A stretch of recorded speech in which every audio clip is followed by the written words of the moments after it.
Start. Very good morning, boys and girls. Very good morning, boys and girls.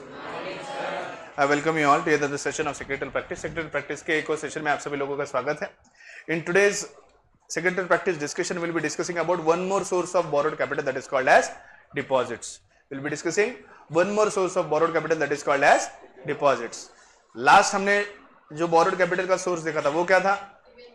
वो क्या था? Debentures. वो क्या था? Debentures. Debentures देखा था. Debentures is one of the major sources of borrowed capital. Okay. One of the major sources of borrowed capital after debenture. मैंने कहा इन-लॉज है हमारे, पराये है. कौन है भाई? borrowed capital हमारे इन-लॉज है, पराये है. इससे पहला कौन है? ससुर जी. ससुर जी कौन है? डिबेंचर्स. अब मुझे बोलो परिवार में, अब ससुराल में ससुर जी के बाद सेकंड पोजीशन पे कौन आता है? सासू जी, है ना. तो अगर ससुर जी पहले डिबेंचर है तो दूसरे नंबर पे सासू जी कौन है हमारे? डिपॉजिट्स. डिपॉजिट है to be understood as Sasuji in our particular context of whatever example we are considering. Next point of consideration and understanding is deposits. अच्छा मुझे बोलो ज्यादा स्ट्रिक्ट कौन होता है, ससुर जी या सासू जी?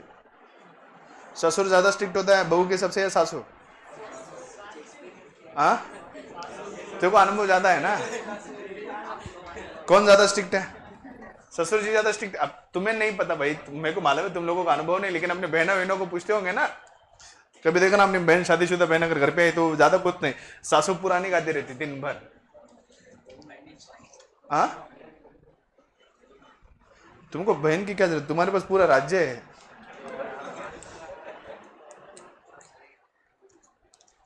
हर चीज प्लूरल में, सिंगुलर कुछ है नहीं तुम्हारे पास. माट्रा सदन. प्रांजल किसकी बहन नहीं क्या तुम्हारी, किसकी और की है क्या? अच्छा, होंगी नहीं किसी न किसी की, तो भी कभी ना कभी तो होंगी. वो उसकी हुई है, उसकी शादी हुई, शीतल की हुई ना शादी. हाँ, तो फिर वो बहन नहीं क्या तुम्हारी? हाँ, अच्छा ठीक है, याद से बोला क्या क्या बोले, सब बता मेरे को पक्का. अच्छा, तो भाई घर में विलन जो है ससुराल में सासू ही रहती है. Fundamental basics. और नहीं भी है तो कोई फिक्र वाली बात नहीं. अगर तुम्हारे मन में भावना भी नहीं है, you feel like mummy is my mummy जी इज इक्वल टू मम्मी, तो भी वो भावना पैदा करने का काम हमारे देश में एक बहुत अच्छी नारी है वो करती है, वो एकता कपूर. नहीं चाह के भी आपके मन में ऐसे ठोस के भर देंगे कि तुम दोनों कभी दोस्त नहीं हो सकते. इंडिया और पाकिस्तान का काम है, जैसे सासू और बहू है, जैसे है ना. हर घर में है इंडिया पाकिस्तान, एक तरफ इंडिया एक तरफ पाकिस्तान. क्या बोल रहा भाई? अनुपमा.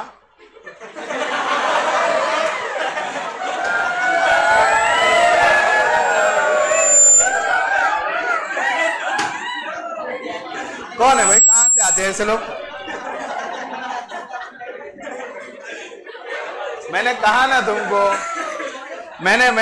तुमको, हम चाके भी, हमारे इंडिया में चाके भी अगर सोच लेना कि नहीं my mummy ji equal to mummy ji, अगर सोचे तो भी ये नहीं हो सकता. ये ऐसे सीरियल देख के लोगों का दिमाग खराब होता है. तू रखता है रोज. फिर देखो कैसे मालूम अनुपमा. क्या मजाक कर रहा, झूठे बात कर रहा है काफ से खूब से. अच्छा प्लीज. हाँ अनुपमा, लगे स्टोरी डिस्कस. क्या हुआ था कल फिर अनुपमा, मैंने क्या बोला था उसने, है ना इशिता. लगे डिस्कशन, बता लेटेस्ट क्या चल रहा अनुपमा में. अच्छा मेरे को फाइनली बोलो, डाइवोर्स हुआ कि नहीं हुआ अब तक? हो गया कि नहीं हुआ डाइवोर्स?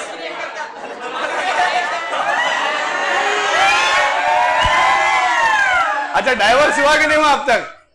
हुआ कि नहीं हुआ? हो गया ना. लेकिन फिर भी घर में घूम रहे हुआ है ना, कि घर से निकाल दिया इसको, नहीं निकाला अब तक, फिर क्या डाइवोर्स. वाह रे वाह, सही. डाइवोर्स हो गया ना, पर कंफर्म हो गया ना. वो डाइवोर्स होने के चक्कर में 4-5-6 महीने गुजर गए, 6 महीने गुजर गए. क्या बोलना. हाँ ठीक है, okay please pay attention. Yes. हाँ अनुपमा, स्टोरी से बाहर आओ थोड़ा, स्टोरी से बाहर आओ थोड़ा, ध्यान दो. तो भाई ससुर जी के बाद 2 नंबर पे आते हैं सासू जी. Yes please. ससुर जी के बाद 2 नंबर पे आते हैं सासू जी. लेकिन यहाँ तो इंडिया पाकिस्तान जैसा काम है, बनती नहीं है सासू के साथ. बनना बहुत मुश्किल है, बहुत स्ट्रिक्ट होते हैं सासू जी. बहुत स्ट्रिक्ट है सासू जी। सासू जी के साथ बनना मुश्किल ही नहीं, नामुमकिन है, क्योंकि इंडिया पाकिस्तान वाली फीलिंग आती है। फीलिंग नहीं भी है तो वो पैदा करने का काम एकता कपूर हमारे यहाँ देश में कर रही है। Nice public work she does, एकदम अच्छा वाला पब्लिक वर्क कर रही है वो। अनुपमा विनुपमा, उसका नहीं है अनुपमा, उसका तो केस आते हैं सारे सीरियल, क्योंकि सास भी कभी बहू थी वगैरह वगैरह वगैरह व्हाटएवर। सो भाई डिपॉजिट की हम बात कर रहे हैं। मैंने क्या कहा, सासू और ससुर में ज्यादा स्ट्रिक्ट कौन है, सासू जी है ससुर जी? सासू माँ। सासू माँ ज्यादा स्ट्रिक्ट है। सासुएं जो होती है वो ज्यादा स्ट्रिक्ट होती है। जूली जूली अनुभव बाद में बता रहा है वैसा। हाँ तो भाई ससुर जी कैसे, ससुर जी एकदम कूल आदमी है, ससुर जी कुछ लेना देना नहीं, करो करो नहीं करो मत करो, whatever do whatever you want to do. लेकिन सासू जी का ऐसा नहीं रहता, कब उठ रहे, कब सो रहे, कब खा रहे, कब खाना बना रहे, ये कर रहे वो कर रहे नहीं कर रहे, हर बारीक चिरीक चीज पे सासू की नजर रहती। तो मान लेगा यहाँ पे थोड़ा टेंशन ज्यादा है, थोड़ा टेंशन ज्यादा है। डिबेंचर्स का कोई ऐसा क्राइटेरिया नहीं था, सीधा सीधा डिबेंचर्स कोई भी इश्यू कर सकता है, प्राइवेट भी कर सकती है, पब्लिक भी कर सकती है। यहाँ ऐसा नहीं, यहाँ थोड़ा स्ट्रिक्ट कारोबार है। डिपॉजिट के बारे में अगर हम बात करें तो यहाँ पे स्ट्रिक्ट कारोबार है। स्ट्रिक्ट क्यों है? क्योंकि यहाँ पे प्रोसीजरल रिक्वायरमेंट थोड़े से स्ट्रिक्ट है। कोई भी कंपनी मुंह उठा के बोले हमको डिपॉजिट लेना है तो नहीं ले सकता। कोई भी कंपनी जैसे बहू मुंह कभी बोले आज तो पार्टी करेंगे, कल सुबह आराम से 12 बजे उठेंगे, सासू जी सुबह 6 बजे से उठ लेने का दोन टक टक टक टक रूम बजाने लगती है 6 बजे से, चला वेळ झालेला आहे, पूजा करायची 6 बजे रेडी, सासू जी 6 बजे रेडी। और भाई बहुत गहरा एक्सपीरियंस है, मेरे को बहुत चीजों का एक्सपीरियंस है। बोलूं क्या क्या चीज का एक्सपीरियंस है?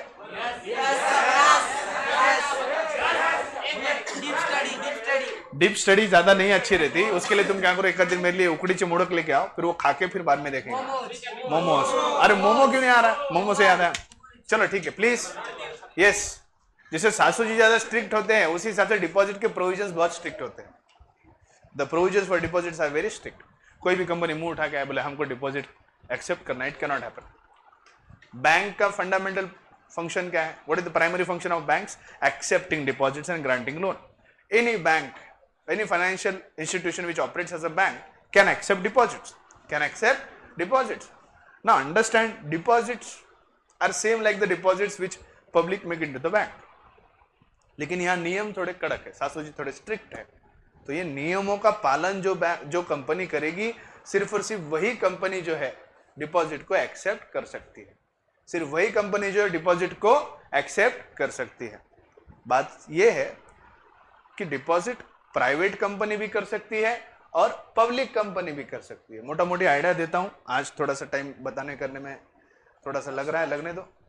क्या भाई टाइम वो देखता हूं मैं, मेरे हिसाब से आज इंट्रोडक्शन पार्ट कंप्लीट कर लूंगा मैं, मेरे हिसाब से हो भी जाएगा। इसमें कुछ समझाने जैसे ज़्यादा है नहीं, कि बाद में हम डिटेल में देखने वाले हैं। So you don't have to worry about same. तो भी मैं सोचूं क्या प्रॉब्लम है, पेन में तो कुछ प्रॉब्लम नहीं है।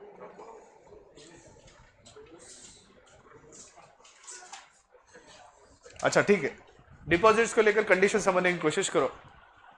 कोई भी कंपनी मन में आए जैसे वैसे डिपॉजिट नहीं ले सकती। अगर आपको डिपॉजिट एक्सेप्ट करना है तो डिपॉजिट को लेकर बहुत से कंडीशंस है, डिपॉजिट्स को लेकर बहुत से कंडीशंस है। Condition number 1, private company can accept deposits.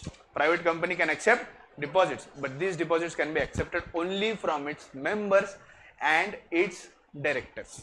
Private company can accept deposits, but deposits can be accepted from its members और इट्स डायरेक्टर्स। जनरल पब्लिक से डिपॉजिट एक्सेप्ट करने का अधिकार प्राइवेट कंपनी को नहीं है।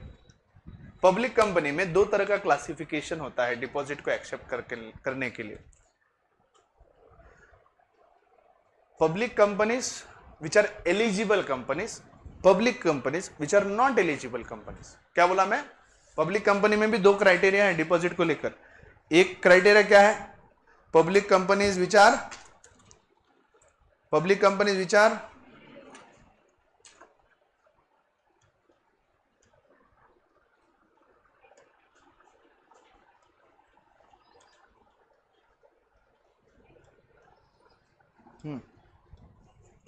public company which are eligible companies, public companies which are not eligible companies. Now understand the point. Eligible public companies को एक सीलिंग लिमिट दी गई है और नॉन एलिजिबल कंपनी को एक सीलिंग लिमिट दी गई है। वो सीलिंग लिमिट के मुताबिक ही आप एक्सेप्टेंस ऑफ डिपॉजिट कर सकते हो। जैसे समझने की कोशिश करो, which public companies are eligible companies and which public companies are not eligible companies. सबसे पहले eligible companies. Eligible public companies are those companies which prima facie fulfill the two conditions. Condition number one, whose net worth of the assets as on the last day of the financial year is more than 100 crores. क्या बोला मैंने?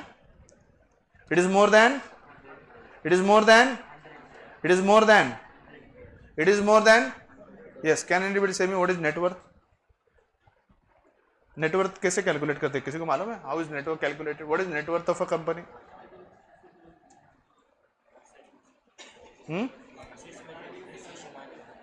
Asset में से depreciation करेंगे minus. बोलो anybody? Anybody? Yes, anyone?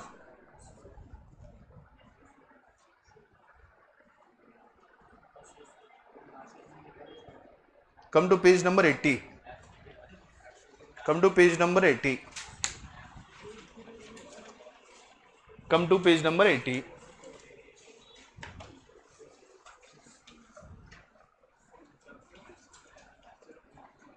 देखो पहला point क्या है? Private company.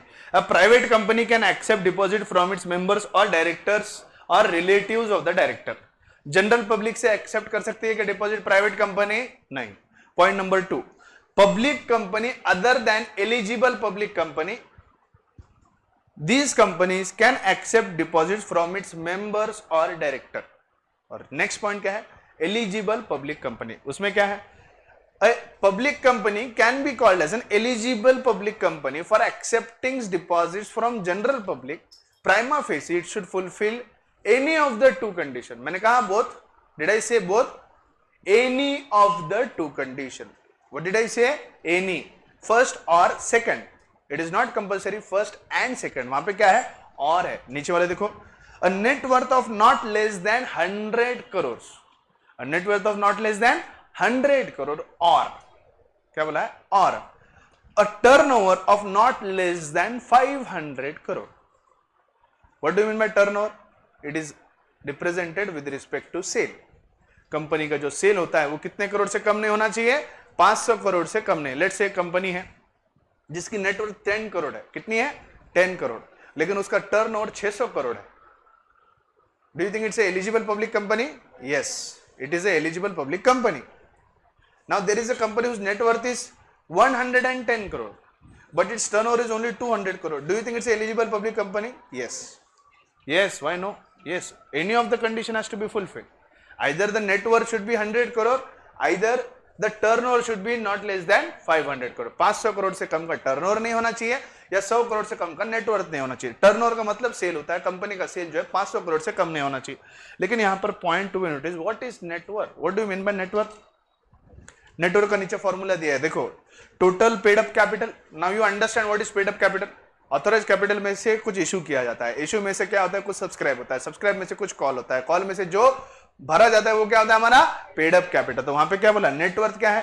Paid up capital plus free reserves plus securities premium account after deducting accumulated losses, deferred expenses and miscellaneous expenses not written off। miscellaneous expenses आया accounts में head कभी?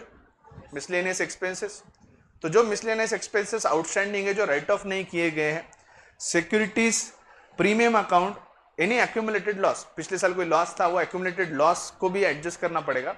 उसके बाद securities premium account में जितना amount बचा है वो, plus free reserve. Free reserve क्या होते हैं? कंपनी के रिटेन्ड अर्निंग्स। फ्री रिजर्व क्या होते हैं? कंपनी के रिटेन्ड अर्निंग्स। और टोटल पेड अप कैपिटल। कैसे हम फाइंड आउट करते हैं net worth? Total paid up capital plus free reserve, that is the retained earnings of the company, plus securities premium account minus accumulated losses and miscellaneous expenses not written off. जो expenses अब तक right of नहीं किए गए हैं, ऐसे outstanding expenses, miscellaneous expenses, पिछले साल के एक्यूमुलेटेड लॉसेस, इन सब को लेस करने के बाद सिक्योरिटीज प्रीमियम का अकाउंट का जो बैलेंस बचेगा वो, plus free reserves plus total paid up capital will give my net worth. Will give my net worth. यहाँ नेटवर्थ का कैलकुलेशन इस हिसाब से होता है। समझ में आया? समझ में आया क्या? हाँ या ना? समझ में आया या नहीं आया? यस और नो? राइट? हाँ क्या? तो देखना, पढ़ना, तेरे सामने ना, पढ़ना, आंखें से पढ़ने आना नहीं आता क्या? मैं क्या बताऊँ उस पर? पेड अप कैपिटल है क्या मालूम नहीं तेरे को? हाँ, फ्री रिजर्व मालूम नहीं क्या? सिक्योरिटीज प्रीमियम क्या होता है मालूम कि नहीं? इश्यू ऑफ शेयर्स में सिक्योरिटी प्रीमियम आया कि नहीं आया? इश्यू ऑफ शेयर्स और प्रीमियम की एंट्री लिए कि नहीं लिए सर ने अब तक? हाँ, अच्छा ठीक है, सुनो, समझाओ क्या? ठीक है,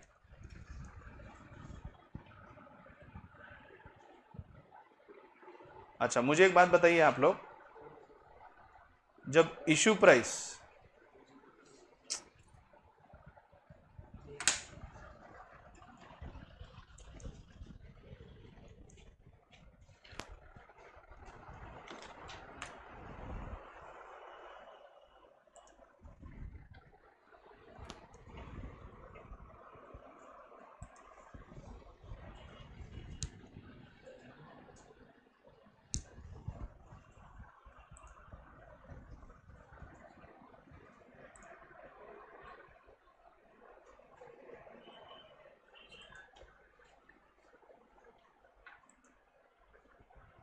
okay, whenever issue price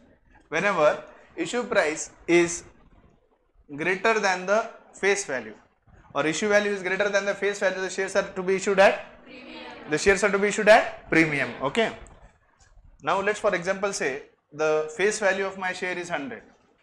The face value of my share is 100. I have issued these shares for 200 rupees. Face value is 100, issue price is 200. How much is the extra premium I am collecting? How much extra premium I am collecting? 100.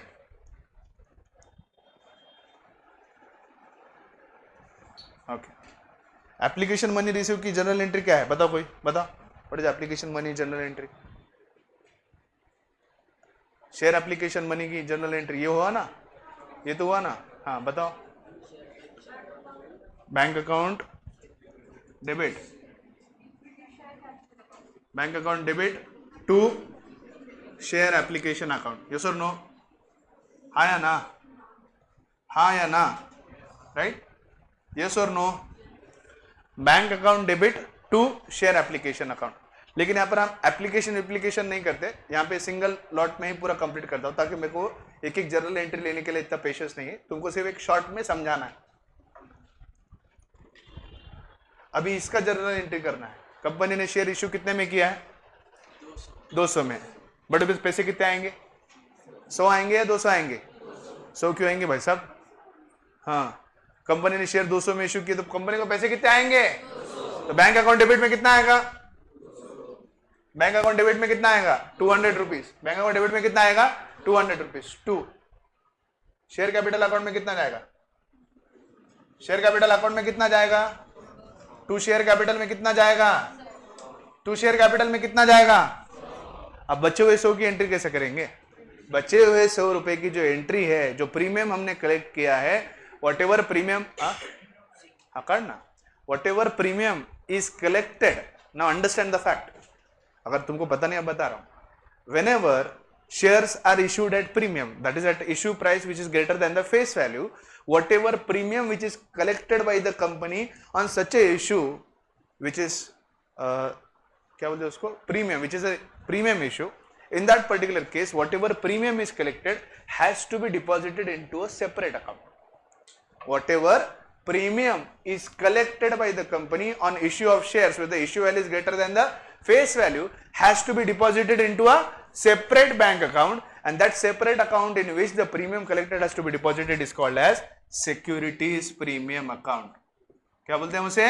Securities premium account 100. तो journal entry कैसे होगी उसकी?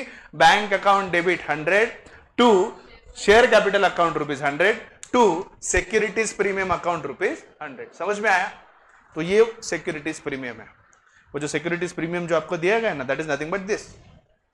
अब ये 100 रुपए में से अगर कुछ एक्यूमुलेटेड लॉसेस रहेगा तो वो माइनस होगा, इस 100 रुपए में से पिछले साल के कोई आउटस्टैंडिंग एक्सपेंसेस है वो रहेंगे, कोई मिसलेनियस एक्सपेंसेस वो डिडक्ट किए जाएंगे, उसके बाद अगर सिक्योरिटीज प्रीमियम अकाउंट में फिर भी कुछ पैसा बच जाता है, that is to be added for calculation of network.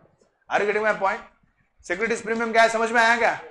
अभी आपको शायद जब प्रीमियम इशू के ऊपर कुछ क्वेश्चन आएंगे तो पंकज सर इसका बता भी देंगे आपको।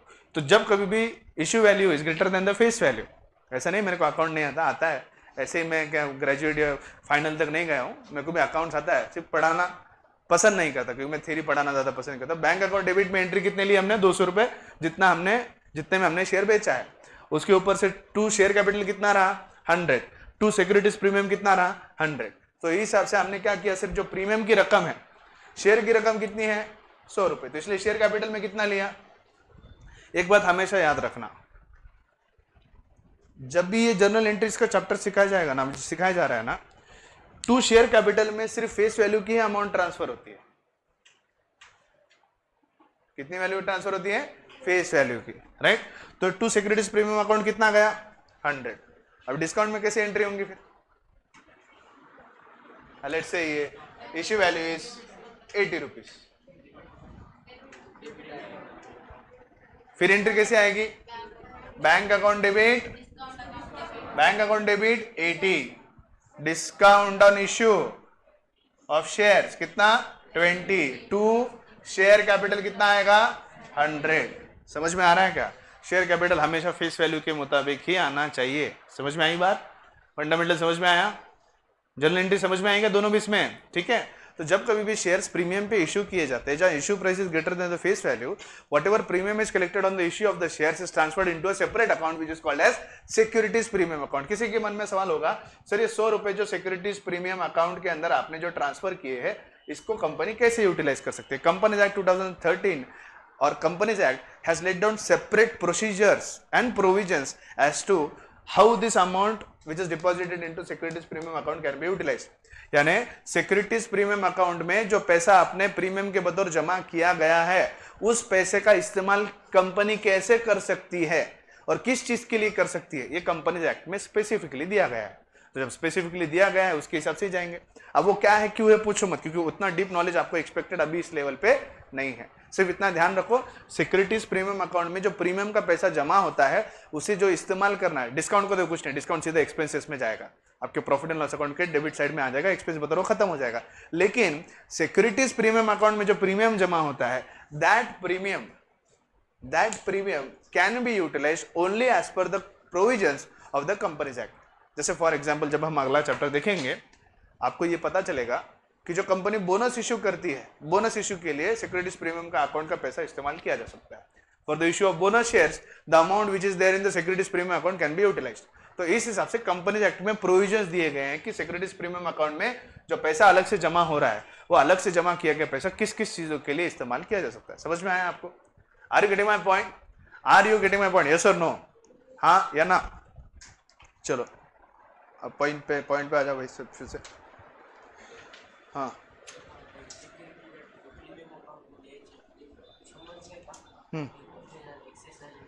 हाँ